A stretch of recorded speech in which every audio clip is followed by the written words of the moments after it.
If you want to support this channel, it's simple. Whenever you need to make a purchase, access our affiliate links in the description from the affiliated stores. This simple gesture will help us a lot.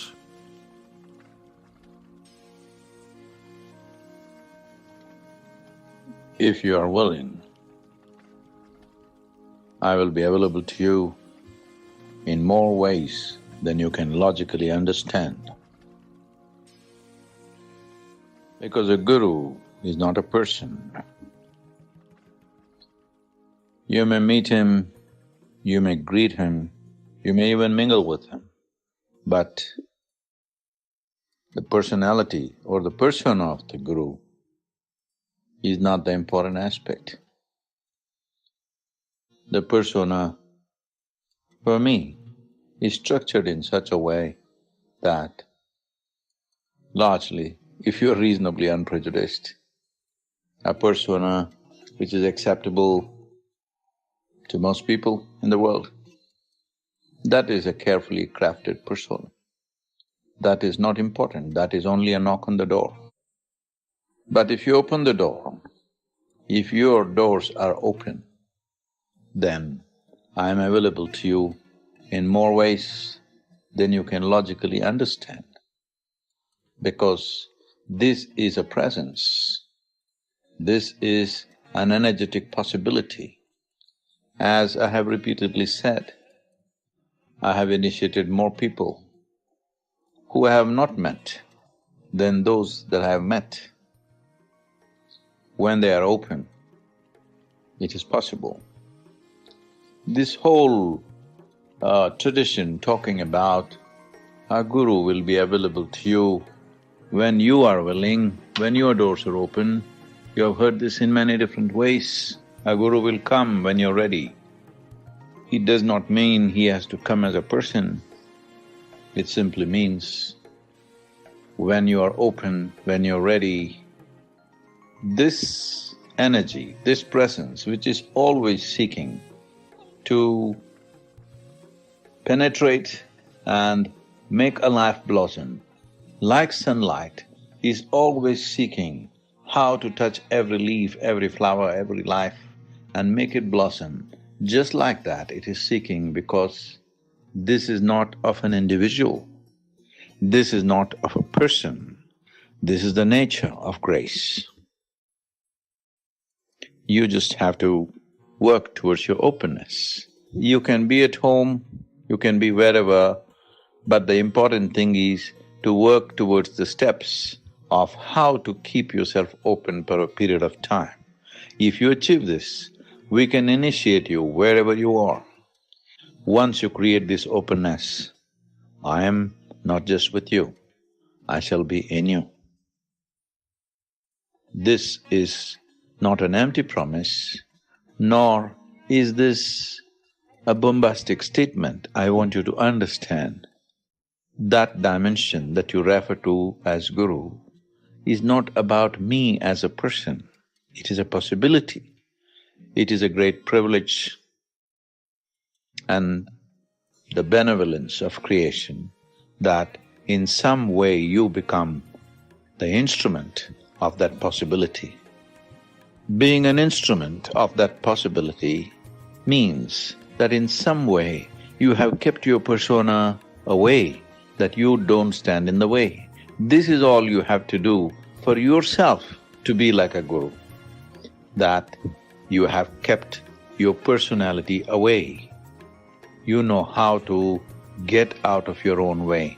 If this one thing happens, you also become that possibility. It is my wish and my blessing that you must know this. Allow me to go through you in such a way that who you are will become an infinite possibility. This is what receiving a guru means. May this become a living reality in this life. A guru is not here to interpret scriptures, but to take you to another dimension of life. People think a guru is their philosopher or a guide. or these days a friend, well, he is willing to be all that, but that's not the purpose for which you go to a guru. If darkness has to become light, something has to burn. That's the only way in the physical world.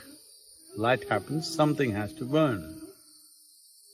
So Guru is not someone who gives you theories and philosophies, not someone who has scriptural knowledge and going to interpret scriptures for you, nor a friend or a guide who holds a torch for you. He is the torch. He is burning. If you wish to know what it is, you should burn too.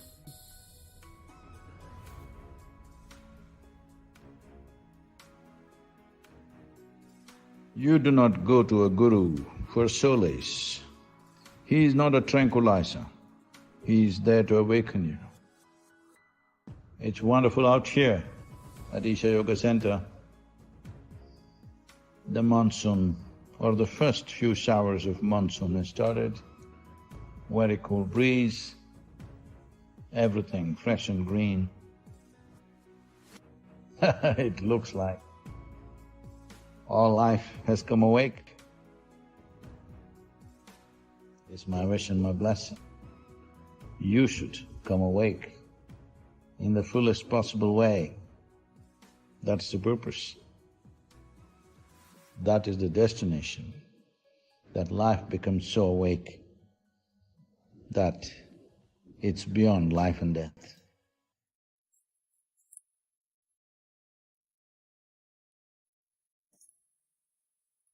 What a guru means is one who is willing to become your doorway, not a destination. A guru is not your destination, he is your doorway. Please walk through this and may you find ultimate well-being for yourself, and may you offer this to every other life upon this planet. May your unique inner nature fully blossom to bring fragrance and beauty to the world.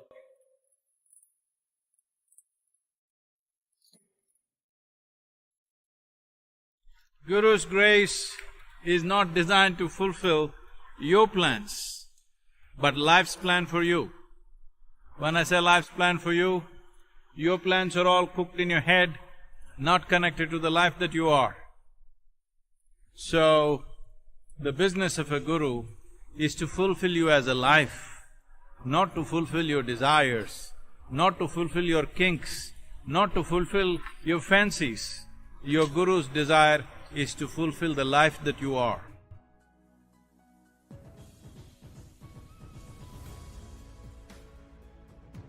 Inner dimensions are uncharted terrain. It is sensible to take directions. A guru is just a live roadmap. If you traverse uncharted terrain and if you don't have a roadmap, to find something that's right next to you, you may take a lifetime. Unfortunately, this is the reality with most spiritual seekers, that to find something that's within themselves, they take a lifetime. It shouldn't take that much time if only they're willing to take directions. Well, I see when I trek in the mountains in Himalayas, particularly in Nepal and Tibet, which I'm doing every year, the Sherpa, an illiterate Sherpa out there, whatever he says, I do because he knows that terrain best. Someone who has already traversed the terrain, it's best to take instructions, it's best to listen, because otherwise simple things will become unnecessarily complicated. May you know the peaks of your inner nature. What is the nature of this life? Now, how to raise this consciousness? See, it's like this. When I came, these lights were dazzling. Too much light. So I said like this, Now somebody turns down the voltage and became dim. Suppose there is a light here with very low voltage. Everything else is off, just one light. What do you see? You see only this piece, one little patch. We turned up the voltage a little bit, then you saw that much, oh, 5 people are sitting here. Turned up the voltage, suddenly, oh, so many people are sitting here. All these people did not exist in your experience when the voltage was low. Light was showing only this much, you did not see all this. They're all living people, but you did not see. So, consciousness is not an act. Consciousness is not something that you can artificially pump up. To be aware is to be alive. How do you know that you're alive right now? Only because you're aware to some extent, isn't it? Suppose you fell asleep right now, right here, would you know whether you're alive or dead? We know. But would you know? You do not know, isn't it? When you fall asleep, maybe you're dead, you do not know. Only from outside, because we see you breathing, we know, okay, she's alive, she's only sleeping. But in your experience, you do not even know whether you're alive or dead, isn't it? So now you know you're alive. How? Because you're little aware. If you become little more aware, you would know many more things. If you become much more aware, you would know many, many more things. For this, you don't try to be aware, you just need to turn up the voltage. For this, there is an established scientific process, how to turn up the voltage to the highest possible level so that everything that we can know about this life, we know naturally because it's all lit up. Nothing is hiding, everything is lit up so we can see everything. Suppose there's little light here, we can see her, little dark patch here, we cannot see them. Yes or no? Now, properly lit place, you can see everything that's here. Does it take an effort? Hello? Does it take an effort? Where is this person? Where is that person? Does it take an effort? No. It's well lit, you simply see. So consciousness means just this, you are well lit inside. So you see everything just the way it is. It's in this context the word light is used. Enlightenment means you're fully lit up within yourself. You may not see the light bulbs, but you're lit up. So within yourself you see everything that you need to see. Once you know this piece of life entirely, everything in the existence you know because you know everything in the existence only the way it happens within you, isn't it so? Do you see me right now? Hello? Even if you're not listening, do you see me? Huh? Just use one hand and point out where I am. You're getting it wrong, you know. I am a mystic, you know. Now, this light is falling upon me, reflecting, going through your lenses, inverted image in the retina. You know the entire story, isn't it? Where do you see me right now? Within yourself. Where do you hear me right now? Within yourself. Where have you seen the whole world? Within yourself. Have you ever experienced anything outside of yourself? Have you? Have you ever experienced anything outside of yourself? Light and darkness is happening within you. Sound and silence is happening within you. Joy and misery is happening within you. Agony and ecstasy is happening within you. You have never experienced anything outside of you, is that so? Did you experience something here? No. You experience everything the way it happened within you. Even right now, somebody next to you touches your hand. If someone touches your hand, you think you're experiencing their hand.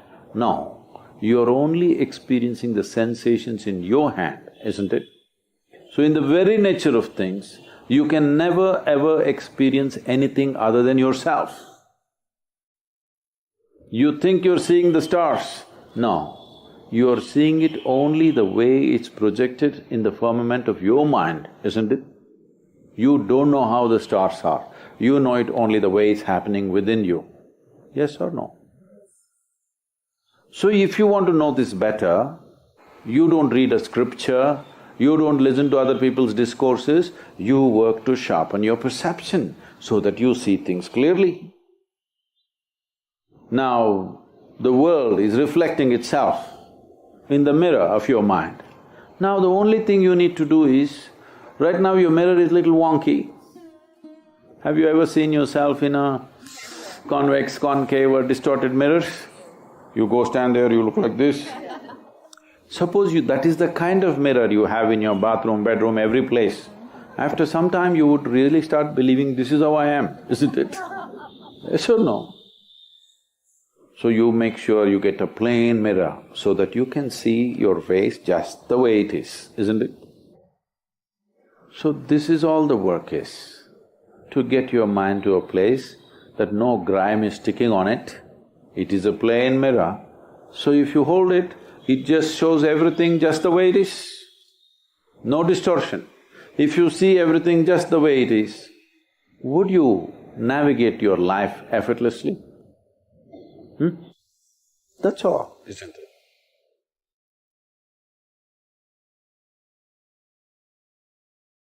Thank you for watching. Don't forget to subscribe to not miss any new content and invite your friends to join us on this learning adventure.